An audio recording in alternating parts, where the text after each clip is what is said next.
Today we will start chapter number 9 algebraic expression. इस chapter को start करने से पहले we will understand some term related to algebraic expression. First of all, the first one is variable. Variables क्या होते हैं? देखो, variables वो नंबर्स होते हैं जिनकी value according to the question अलग अलग हो सकती है. जस्ट लाइक किसी क्वेश्चन में ए की वैल्यू 5 है तो हो सकता है नेक्स्ट क्वेश्चन में ए की वैल्यू 6 हो. ठीक है, किसी क्वेश्चन में ए की वैल्यू 100 है तो किसी क्वेश्चन में ए की वैल्यू 1000 भी हो सकती है. ठीक है, तो ये होता है वेरिएबल्स. ठीक है, वेरिएबल्स की value according to the questions vary करती है.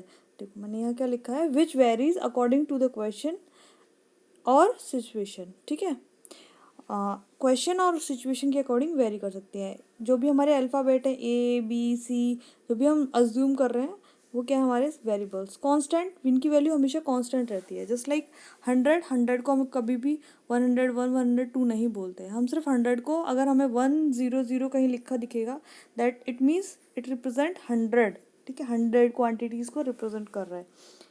ठीक है, 200 लिखा है या 20 लिखा हुआ है तो ये भी क्या है आपका कांस्टेंट. 1 क्या है आपका कांस्टेंट, 0 क्या है आपका कांस्टेंट. ठीक है, तो ये जो है आपकी it has fixed value, they never change. ये कभी भी चेंज नहीं होते. अगर किसी क्वेश्चन में ए की वैल्यू किसी क्वेश्चन में 100 लिखा है तो इट मीन्स 100. अगर नेक्स्ट दूसरे क्वेश्चन में भी 100 लिखा है तो वो भी 100 क्वान्टिटी को ही रिप्रेजेंट करेगा, 200 क्वान्टिटी को रिप्रेजेंट नहीं करेगा. ठीक है, अलजेब्रिक एक्सप्रेशन क्या होते हैं, वेरिएबल और कांस्टेंट को मिला के और उसमें कोई operation just like plus minus multiplication and divide, इन जो हमारे मैथमेटिकल ऑपरेशन को यूज़ करके वेरिएबल और कांस्टेंट का यूज़ करके कोई भी एक्सप्रेशन लिखा जाता है वो क्या है आपका अलजेब्रिक एक्सप्रेशन है. ठीक है, जस्ट लाइक इसमें वेरिएबल भी है और कांस्टेंट भी है. 2 क्या है आपका कांस्टेंट और x क्या है आपका वेरिएबल. इसकी वैल्यू वेरी करेगी. ठीक है, तो सिमिलरली ये भी क्या है आपका एक अलजेब्रिक एक्सप्रेशन है. यहाँ पे वेरिएबल बहुत सारे हैं, x भी है, y भी है और z भी है. ठीक है, तो ये क्या है, ये भी एक अलजेब्रिक एक्सप्रेशन है. उसमें माइनस लगा है, प्लस भी लगा है, यहाँ पे भी प्लस है. ठीक है, तो अगर वेरिएबल और कांस्टेंट को मिलाकर कोई अलजेब्रिक एक्सप्रेशन लिखा जा रहा है, कोई एक्सप्रेशन लिखा जा रहा है. ठीक है, जिसमें प्लस माइनस मल्टीप्लिकेशन डिवाइड किसी का भी यूज़ हो रहा है तो क्या आपका अलजेब्रिक एक्सप्रेशन है. Term of A expression and a factor of a term. ठीक है, टर्म क्या होते हैं एक्सप्रेशन के और फैक्टर्स क्या होते हैं. ठीक है, देखो टर्म अलग चीज़ है और फैक्टर अलग चीज़ है. ठीक है, टर्म जितने होंगे हर एक टर्म के भी फैक्टर हो सकते हैं. जस्ट लाइक यहाँ पे मैंने एक अलजेब्रिक एक्सप्रेशन लिखा है, ये देखो ये. ठीक है, इसमें हमारे पास कितने टर्म है, हमारे पास यहाँ पर 3 टर्म है. देखो बेसिकली क्या है ऑपरेशन, जो अलजेब्रिक ऑपरेशन क्या होते हैं, मैथमेटिकल ऑपरेशन क्या होते हैं आपके, plus minus multiplication and divide.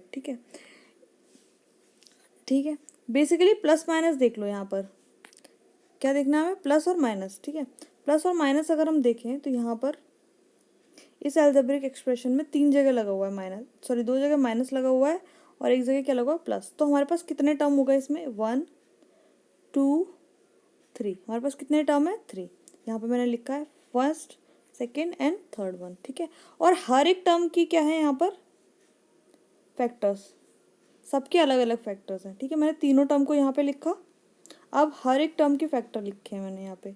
-x term factor का मतलब है मल्टीप्लिकेशन में जो वैल्यूज हैं उनको अलग अलग करके लिख देना. जस्ट लाइक -xy² है. ठीक है, तो -1 x y और y ऐसे भी लिख सकते हैं. ठीक है, कोई दिक्कत नहीं है. इसको ऐसे भी लिख सकते हैं जिस तरह से मैंने लिखा है, -x, y². किसी भी तरह के से लिखे हैं हम, फैक्टर्स यही होंगे. ठीक है, जैसे हम 6 के फैक्टर्स निकालते हैं तो क्या होता है 2 × 3. 4 के फैक्टर्स निकालते हैं तो क्या होता है 2 × 2. तो यही सेम चीज़ है यहाँ पर अलजेब्रिक एक्सप्रेशन में भी. फैक्टर्स मतलब मल्टीप्लिकेशन में जितनी वैल्यूज़ लिखी हैं उन सबको अलग अलग करके लिख देना. ठीक है, तो -x × y × y, यही तो है इसके फैक्टर्स फर्स्ट वाले टर्म के. ठीक है, तो मैंने यहाँ पर इस तरह से लिखा है. आप और इसको एलेबोरेट करना चाहे तो उसको और एक्सप्रेस करके लिख सकते हैं. ठीक है, ऐसे इस वाले क्वेश्चन जो -4 p² q², इसके भी मैंने फैक्टर्स लिखे हैं, -4 p² q². और अलग अलग करके लिखना है तो -4 p, q × q. ठीक है, तो ऐसे भी लिख सकते हैं, कोई दिक्कत नहीं है. ये फैक्टर्स हैं आपके, ये टर्म्स है. ठीक है, अब नीचे देखते हैं क्या है, कोफिशिएंट एंड, ठीक है, कोफिशिएंट देखना है। कोफिशिएंट क्या होता है, जैसे किसी कोई एल्जेब्रिक एक्सप्रेशन लिखा हुआ है हमारे पास, जैसे ये मैंने यहाँ पे एग्जांपल लिया है, एल्जेब्रिक एक्सप्रेशन लिखा हुआ है हमारे पास। अब उसमें बोला है हमसे find the coefficient of Q square and x, मतलब क्यू स्क्वायर का अलग निकालना है हमें, एक्स का अलग निकालना है। We have to find the coefficient of Q square and X. तो first of all we will find out the coefficient of Q square. First of all हम ये देखते हैं कि एल्जेब्रिक एक्सप्रेशन में क्यू स्क्वायर लिखा कहाँ पर है, कौन से टर्म में लिखा हुआ है। फर्स्ट टर्म ये हमारे पास, इसमें क्यू स्क्वायर नहीं है, ठीक है। सेकेंड टर्म, हाँ इसमें हमारे पास क्यू स्क्वायर है, ठीक है, सेकेंड टर्म में है हमारे पास क्यू स्क्वायर। अब क्या करना है, क्यू स्क्वायर को छोड़कर जो भी मल्टीप्लिकेशन में नंबर्स हैं, सॉरी वेरिएबल है या कांस्टेंट है, वो हमारे क्या हो जाएंगे, कोफिशिएंट। -4p² क्यू स्क्वायर हमारा क्या है, टर्म है। इस वाले टर्म में से हम किसको हटा दें, क्यू स्क्वायर को। हमारे पास क्यू स्क्वायर का ही कोफिशिएंट पूछा है हमसे, इस क्यू स्क्वायर को हटा के जो भी रिमेनिंग चीज़ है वो क्या है, आपका कोफिशिएंट है, ठीक है। तो ये हमारा पूरा टर्म था, टर्म में से हमने क्यू स्क्वायर को हटाया तो बचा क्या हमारे पास, कोफिशिएंट, ठीक है। सिमिलरली और थोड़ा समझ लेते हैं इसको। अब एक्स का कोफिशिएंट भी पूछा है, तो क्यू स्क्वायर का तो हम निकाल चुके हैं, अब एक्स का निकालते हैं। इस वाले टर्म में एक्स है हमारे पास, XY², ठीक है। तो इसमें से हम एक्स को हटा देते हैं, बस ये वाला टर्म हमने एक्स हटा दिया, ठीक है। इसके आगे माइनस प्लस नहीं लगा हुआ कुछ भी, ठीक है, तो ये पॉजिटिव ही होगा, ठीक है। तो Y² क्या है इसका कोफिशिएंट, एक्स का कोफिशिएंट क्या है, Y², ठीक है। तो इस तरह से हम कोफिशिएंट फाइंड कर लेंगे। Like and unlike term, like terms बोलते हैं जिनके वेरिएबल्स, सॉरी जिनके, हाँ वेरिएबल्स क्या हो, सेम हो। जैसे इसमें हमारे पास x² लिखा हुआ है, x²y, सिमिलरली इसमें भी क्या है हमारे पास x²y है, तो ये दोनों क्या है, लाइक टर्म्स हैं, ठीक है। लेकिन यहाँ पे जो मैंने तीसरा लिखा हुआ है, थर्ड टर्म जो लिखा हुआ है यहाँ पर, जो थर्ड टर्म है वो अनलाइक है इन दोनों से। ये जो रिमेनिंग टू है हमारे पास, इन दोनों से ये क्या है, अनलाइक है, ठीक है। क्योंकि यहाँ पे देखो y पे तो 1 पावर है लेकिन x पर 2 पावर नहीं है, that's why it is unlike, ठीक है। एक और एग्जाम्पल लिया मैंने अनलाइक का, यहाँ देखो नीचे,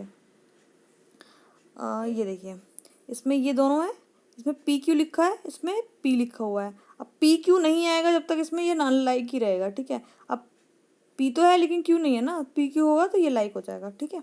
तो दीज आर, सॉरी यहाँ पे मैं लाइक लिख दिया, ये दीज आर अनलाइक टर्म्स। बेटा इसको ज़रा ठीक कर लेना, अनलाइक है, ठीक है, ये अनलाइक है।